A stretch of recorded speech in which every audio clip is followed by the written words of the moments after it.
The movie starts in Vietnam, way back in 1991. Rain falls like crazy as a mysterious figure in a cloak walks towards a building. It's Moody Dutton, a killer for hire known around the world. He gets inside and sees a room full of dead guys. Looks like a gang fight went really bad. Moody goes for the cash, but then hears a noise. A tiny girl with a gun is hiding in a closet, scared out of her mind. Her gun goes off by accident, but Moody stays calm. He takes the gun, makes sure it's safe, and gives it back to her. He talks to her gently and even gives her a name, Anna. Fast forward 30 years. A worried gangster rushes to a hotel where his boss's spoiled son Anton is supposed to be staying. Anton hasn't answered his phone, and this guy is furious because the boss is not happy. He bursts into the room, only to find Anton's friend instead. Big trouble. Anton has been kidnapped, and the kidnappers want $3 million for him. The gangsters agree to meet and exchange the money, but when the van arrives, it's empty. They grab the driver, who turns out to be a grown-up Anna, and take her to their boss's mansion. The boss, a mean guy named Don Pra, hits her, but then offers her a deal. Take the money and run. But Anna isn't scared. She pulls out a hidden knife, stabs Don, and takes care of his guards too. Then, cool as a cucumber, she walks away, leaving the money behind. Outside, a sniper shoots all the guards who try to chase her. Anna jumps in a gangster's van and speeds away under a hail of bullets. Meanwhile, in the woods, Moody has Anton tied up. He leaves him there and drives off with Anna. He throws his gun in a lake to get rid of evidence, then lets his client know the job is done and collects his money. Anna works at a bookstore, but that's just her day job. At night, she's a dangerous assassin. After a long shift, she heads home to bake cupcakes. It's Moody's 70th birthday, and even though he's a grumpy old man, she wants to celebrate. At his mansion, she meets his caretaker. They sneak in to surprise Moody, but he freaks out and attacks them with a drone. He hates birthdays. Anna calms him down with a cupcake and an even cooler gift, a flying toy guitar. Moody coughs a lot, like he's sick, but refuses to see a doctor. He's a stubborn old coot. Moody shows Anna his secret lair hidden under the barn. He even uses a fancy necklace as a computer key. With a wave of his hand, he gives Anna a whole building, the one her bookstore is in. Now it's officially hers. Moody has one more favor to ask. Find his old friend Lucas. Anna heads to her friend Benny's shop. Benny cleans clothes, but secretly he's a computer whiz. Anna asks him to find Lucas for Moody. The next day, a handsome stranger visits the bookstore. He pretends to be interested in books, but really he's interested in Anna. The next day, Anna meets Benny. He gives her a drive with info about Lucas Hayes, who disappeared as a kid. She visits Moody to share the info. Inside Moody's house, she finds the caretaker dead. Shocked, Anna grabs her gun and starts searching. She sees Moody's smashed guitar and imagines a struggle. As she continues searching, she discovers Moody's body in the tub. Someone shot him. Anna is devastated. She grabs Moody's special necklace and flees the mansion. She calls Benny to warn him about the danger, but it's too late. When she reaches Benny's shop, she finds him dead too, burned alive. Back at her bookstore, Anna just wants to grab her things and run. Suddenly, gangsters open fire, riddling the store with bullets. Anna dives behind a table for cover. The gangsters think they got her, but they made a big mistake. Anna shoots one of them in the head. The other one tries to escape, but Anna is faster. She kills him too and disappears before the police arrive. What a crazy day for Anna. The next day, Anna surfs the web at a cafe, digging into Lucas Hayes' info. Turns out, Lucas's dad, Edward, ran a company accused of selling nasty chemical weapons and then got whacked by an assassin. Anna checks Moody's fancy drive and discovers the shocking truth. Moody himself iced Edward way back in Vietnam. Now that's a plot twist. Determined for answers, Anna jets off to Vietnam. Out in the countryside, a biker gang roars down the road when a mysterious black-clad biker zooms through them, sending one flying. They chase after the rider, only to discover it's Anna. The leader, Billy Boy, recognizes her. Anna ditches her bike and mentions Joso Hall, the new boss of Edward's company. Billy learns about Moody's demise and wonders if a mysterious figure named V is involved. Anna insists she just wants a chat with Joso, so Billy sweet-talks one of his biker buddies who works security for V to arrange a meeting. Apparently, V travels with a bunch of bodyguards and has a serious cigar habit. Anna uses this intel to her advantage. She prepares a box of his favorite smokes as a gift. Later that night, V and his crew are cruising when Billy Boy's gang pulls up, holding everyone at gunpoint. Anna hops into V's car, casually pointing out how easy it was to reach him. She demands info about Edward's life at the company, threatening to be the last thing he sees. As a parting shot, she leaves him her card. V freaks out later, calling Anna worried she's after him. But Anna assures him she just wants to know more about Edward's son, Lucas. Hearing this, V agrees to a meeting at his office with his lawyer present.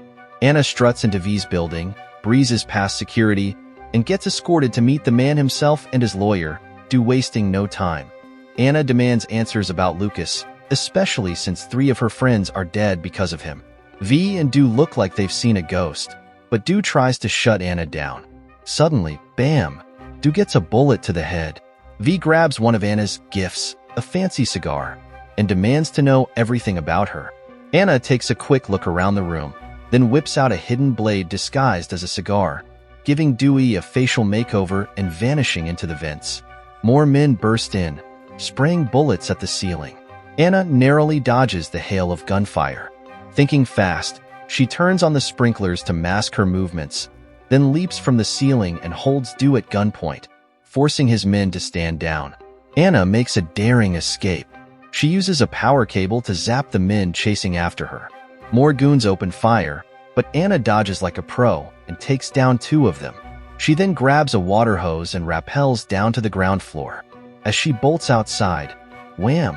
A car slams into her, leaving her in a heap of pain. Dew and his goons grab her and start grilling her, but Anna ain't talking. Dew tortures Anna for hours, but she's tougher than a boiled egg. He gives up and calls in a fancy torturer, Rembrandt. This guy feeds her soup and acts friendly, but Anna isn't buying it. Rembrandt tells his boss, Dew, that he wasn't involved in killing Moody. That was all Dew's crazy plan. Rembrandt wants to team up with Anna to take down Dew, but she needs to help him too. Dew wasn't happy about Rembrandt getting involved, but his hands were tied. After all, Rembrandt killed V without permission from the big boss. Rembrandt left, but Vol had other plans. He figured this was his chance to get rid of Anna while Rembrandt was around.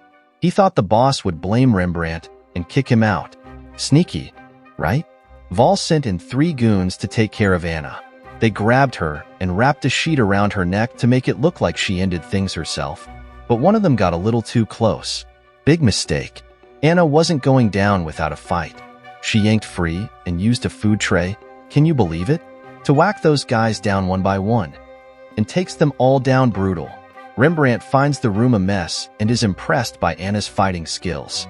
He warns Dew that Anna's coming for him, but Dew just laughs. That's the plan. Anna talks to Billy Boy, who tells her to run and hide. But Anna wants revenge. She remembers when Moody tried to get her out of a country as a kid. A guard wouldn't let them pass, so Moody killed all the soldiers to save her. Feeling all sentimental, Anna asks Billy Boy for help. He gets her a boat deep into the Vietnamese jungle and a ride to a Catholic hospital where they last saw Lucas. Anna pretends to be a health official and tricks the nuns into giving her Edward's file. She calls Billy Boy to check the file number and learns that Lucas never left the hospital.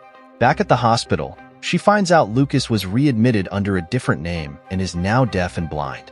Just then, Rembrandt calls. He knows where she is and wants to meet. Anna agrees.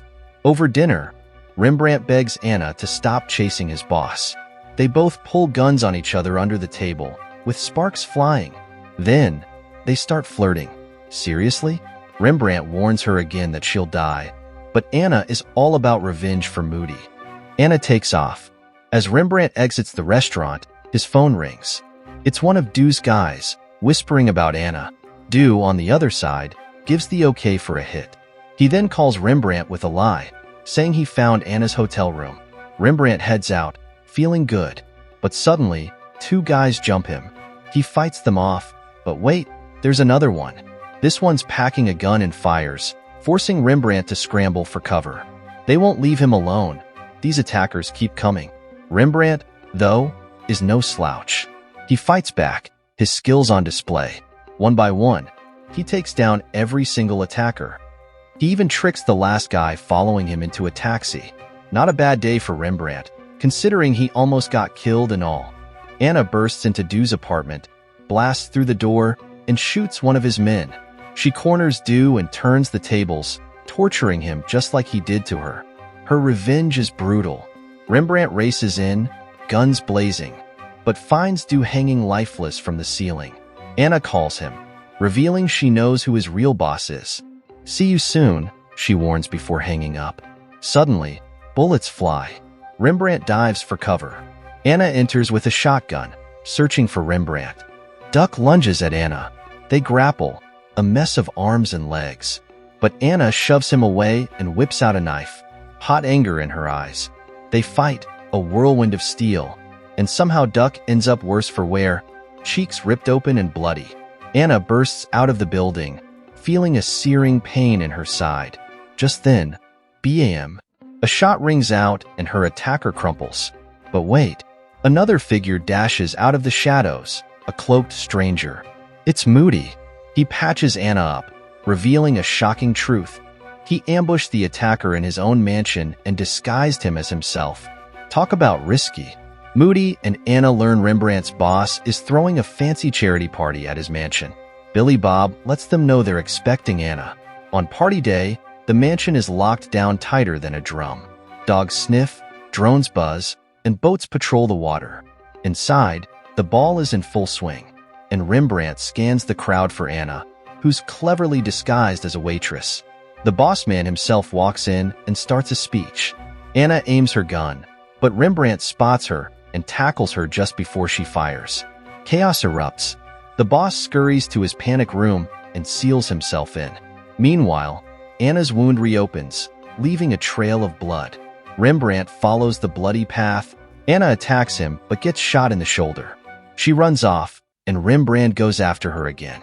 Back in the panic room, Moody surprises the boss. It's Edward Hayes. Years ago, Edward hired Moody to kill him, but faked his own death to hide himself, his son Lucas, and his criminal empire. Moody, shocked, reveals he was just trying to make amends for the hit, but Edward brought this mess upon himself. Moody admits he's no angel, but at least he's honest about his dark past. He pulls out a bomb. They both have to pay for their sins. Rembrandt finds Anna, barely conscious and bleeding. He raises his gun, but Moody's bomb explodes. The blast throws them both back, giving Anna a chance to escape.